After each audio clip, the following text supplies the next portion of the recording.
Assalamualaikum warahmatullahi wabarakatuh. Saya Zian Ajisnu, mahasiswa IAIN Teknik Perhubungan jurusan Ilmu Al-Quran dan Tafsir, NIM 2008304089, akan menyampaikan beberapa kesimpulan atau beberapa pendapat saya tentang rekonstruksi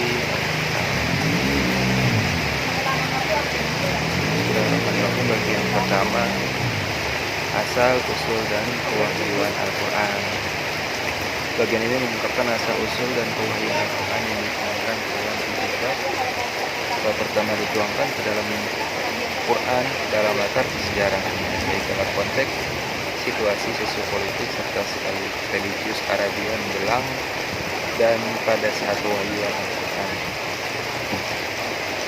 maupun dalam konteks kehidupan Nabi Muhammad sendiri. Bab kedua berupaya menelusuri asal-usul Al-Quran dari gagasan kitab suci tersebut dan gagasan-gagasan lain yang berupaya memberi gambaran mengenai pembicaraan tentang asal-usul Al-Quran akan mengarah pada diskusi tentang hubungan wahyu ilahi dan sementara pewahyuan.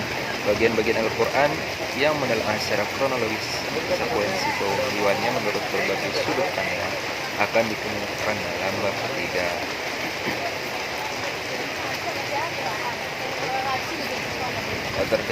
Latar kesejarahan yang pertama itu dari sekolah sekolah di sisi Arab terletak sangat terisolasi, baik dari sisi daratan maupun lautan. Kawasan ini tempat Nabi Muhammad tampil dalam pekabaran ilahiyah pada abad ke-7 perhitungan tahun Masehi. Sebenarnya terletak di pojok kultural yang mematikan.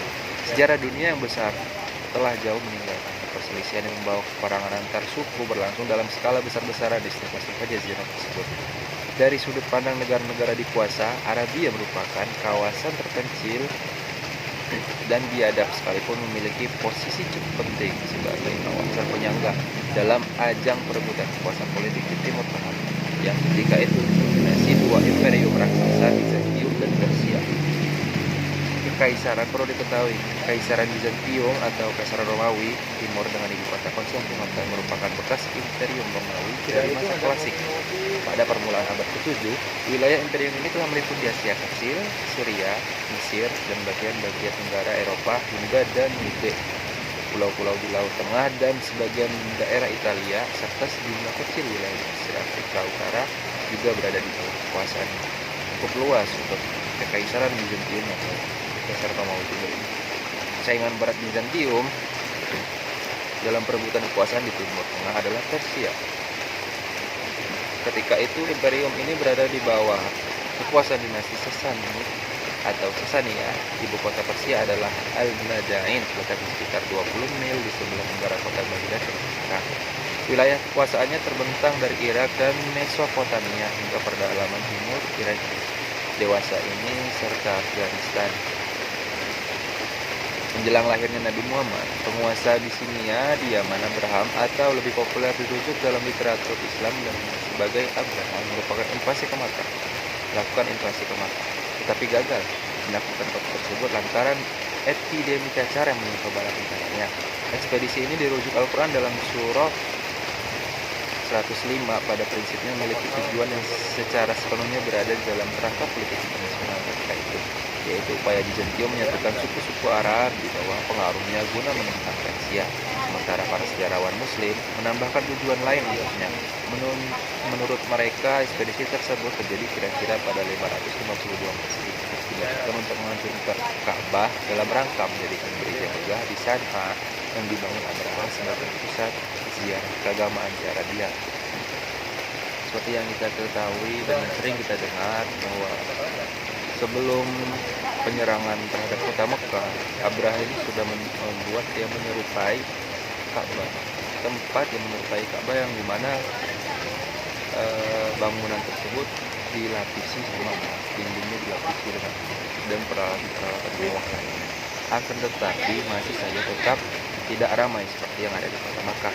Maka dari situlah muncul hasrat nafsu untuk memperebut wilayah Makkah ini. Namun atas izin Allah sendiri juga, Apa butuh ayam? atas izin Allah itu sendiri, pasukan Abraham sendiri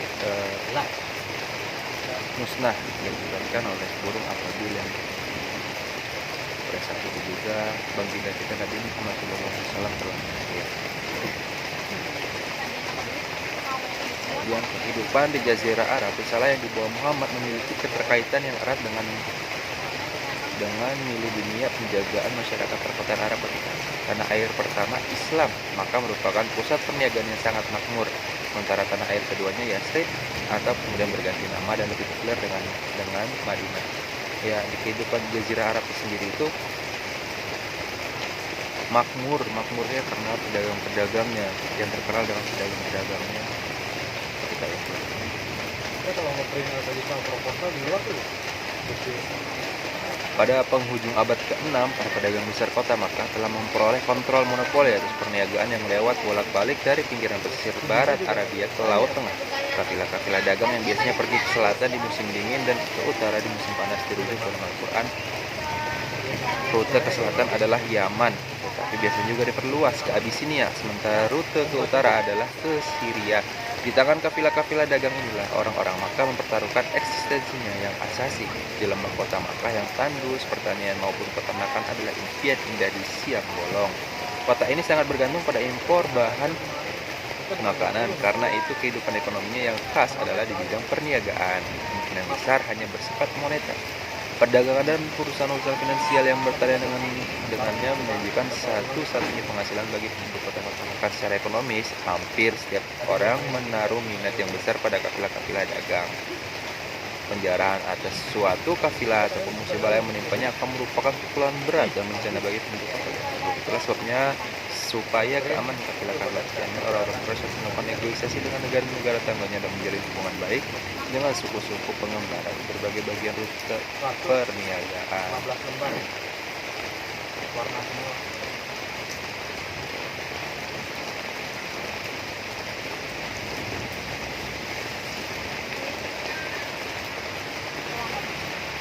Selanjutnya, suasana keagamaan sebagaimana telah dikemukakan di oase sekitar Madinah, Taimah, Badakai, Wadi Al-Qura, dan di kota itu sendiri, serta Yaman terdapat sejumlah pemukiman Yahudi. Keberadaan orang-orang Yahudi di Arabia mungkin bisa ditelusuri mulai abad pertama Masehi, penaklukan Yerusalem oleh Kaisar Titus sekitar 70, serta penumpasan pemberontakan Bar Kokhba sekitar 125. Barangkali telah membuat sejumlah orang Yahudi di kota tersebut terpaksa meninggalkan negerinya untuk mengembara dan kemudian menetap di Arabia. Alfred Guillaume menyebutkan 6 kota Arab, Hijr, Ula, Taimah, Khaybar, Taif, dan Madinah yang menjadi tempat pemukiman Yahudi. Kota Makkah tidak dimasuki karena merupakan pusat penyembahan berhala. Sekalipun demikian, orang-orang Quraisy mengenal dengan baik agama Yahudi karena kota itu berada di jalur perniagaan Yaman dan Syria. Berbeda dengan teori di atas, C.C. Torre mengemukakan dugaan tentang eksistensi suatu koloni besar kaum Yahudi di kota Makkah, tapi pandangan ini tidak dilandasi dengan bukti yang kuat. Mungkin saja ada 1-2 orang Yahudi di Makkah, namun di dalam Al-Quran maupun literatur kesejarahan yang ditulis kaum muslimin tidak ditemukan sedikit keterangan pun mengenai keberadaan masyarakat Yahudi dalam jumlah besar di kota itu.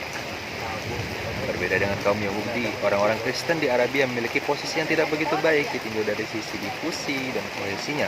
Pengikut-pengikut Isa Al-Masih ini tidak terkonsentrasi di oase-oase. Meskipun demikian, agama Kristen memiliki sejumlah pengikut dari kalangan orang Badui yang tinggal di dekat perbatasan Syria dan Yaman, khususnya ketika di negeri ini berada di bawah kekuasaan Abisinia, serta di Hira, di Syria dan di Yaman. Pemeluk Kristennya mengikuti sekte monofisit. Sementara orang-orang Kristen Hira menganut paham Nestorian. Di Makkah sendiri ada sejumlah individu kecil seperti Warokoh, Ibnu Nawfal sebagai istri pertama Nabi Muhammad, Khadijah, yang menjadi pengikut Kristus.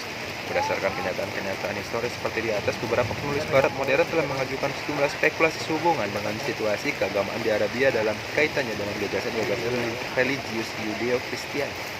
Dikatakan bahwa sebelum kedatangan Islam, milieu intelektual Arabia telah diremisi gagasan-gagasan Yudeo-Kristiani. Sementara penulis-penulis barat lainnya memberi tekanan pada salah satu dari kedua tradisi keagamaan Semit itu sebagai telah mempengaruhi alam pikiran orang-orang Arab.